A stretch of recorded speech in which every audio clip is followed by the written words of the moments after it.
Yes. మీరన్నట్టే BJP ఈసారి చాలా మందికి మంత్రి పదవులు అకామిడేట్ చేసింది సార్. మోడీ టీమ్‌లో దాదాపు 70 మంది ఉన్నారు. ఈ స్థాయిలో మంత్రి పదవులు ఇవ్వాల్సిన అవసరం మోడీకి ఏంటి అంటారు? అంటే ఇదివరకు కూడా అంతే ఉన్నారు కదా, తక్కువ వెళ్ళారు కదా. హ్మ్. ఇదివరకు కూడా అంతే ఉన్నారు. ఇప్పుడు ఇక రాజ్యాంగ రీత్యానే 81 మంది ఉండొచ్చు. అందులో ఇంకా 71 మంది, ఇంకా 10 తక్కువనే ఉన్నారు కదా. హ్మ్. సో అందువల్ల మంత్రులు దేశాన్ని పాలించే మంత్రివర్గానికి 81 మంది ఉండకుంటే 10 మంది ఉంటారు, 20 మంది ఉంటారు, 71 మంది ఉండకపోతే. హ్మ్. సో ఇప్పుడు ఆ రాష్ట్రంలోనే ఆల్రెడీ తెలంగాణలో 12 మంది ఉన్నారు.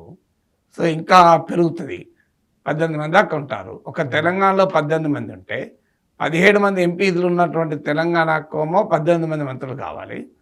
543 ఎంపీలకు రిప్రజెంట్ చేసే గవర్నమెంట్ ఆఫ్ ఇండియాకు 71 ఎక్కువవుతుందా? ఆ లెక్కన లాజికల్ కూడా లేదు కదా. అందువల్ల అది ఎక్కువ ఎందుకు అవుతుంది 71 మంది? అందులో 30 మంది క్యాబినెట్, మిగతా వాళ్ళ సహాయ మంత్రులు. అందువల్ల మనం అది ఎక్కువ కిందకి రాలేము. రాజ్యాంగం అనుమతించిన దానికన్నా ఇంకా 10 మంది తక్కువనే ఉన్నారు కదా. రైట్. ఇక కీలక శాఖలు సార్, అటు ఆర్థిక శాఖ కావచ్చు, రోడ్స్ అండ్ ట్రాన్స్‌పోర్ట్ ఇట్లాంటి కీలక శాఖలన్నీ మళ్ళీ పాత మంత్రులకే ఇచ్చారు సార్ మోడీ. అయితే గత ప్రభుత్వంలో వ్యతిరేకత ఉన్నప్పటికీ మళ్ళీ వాళ్ళకే ఇచ్చారు అంటే ఇది తప్పిదం అనుకోవచ్చా? దీని వెనక ఏదైనా వ్యూహం ఉందా? ప్రభుత్వం అంటే మంత్రుల పైన వ్యతిరేకత కాదు కదా. ఆ వ్యతిరేకత అనేది ఓవరాల్గా మోడీ ఇమేజ్ తగ్గింది. ఓకే. ఓవరాల్గా మోడీ ప్రభుత్వం పట్ల సంతృప్త స్థాయి తగ్గింది. దళిత్స్, ఇతర అణగారిన వర్గాలు, హిందుత్వ అపీల్ తగ్గింది. కాంగ్రెస్ పార్టీ కొంత రివైవ్ అయింది. ప్రాంతీయ పార్టీలు బలంగా ఎదుర్కొన్నాయి. అందువల్ల మోడీ ప్రభుత్వం తగ్గడానికి మంత్రుల పర్ఫార్మెన్స్ ఆధారంగానే తగ్గలే.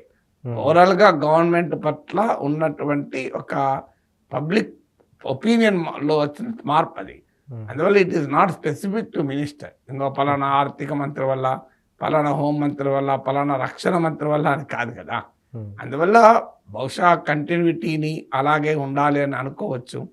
లేదు, పనిష్ చేసినట్టుగా కనబడకూడదు. ఇలా బలం తగ్గింది, సీట్లు తగ్గాయి కనుక మంత్రులకు వేటు వేశారు, మంత్రులకు బలం తగ్గించారు అనేటువంటి మెసేజ్ పోకూడదని అనుకోవచ్చు. ఆ మంత్రులు ఆల్రెడీ సీనియర్ మంత్రులు, వాళ్ళకు ఆ మేరకు ఇప్పుడు రాజ్నాథ్ సింగ్, అమిత్ షా వీరికి వాళ్ళకున్న సీనియారిటీ రీత్యా కూడా ఆ పదవిలో ఉండాల్సిందే కదా.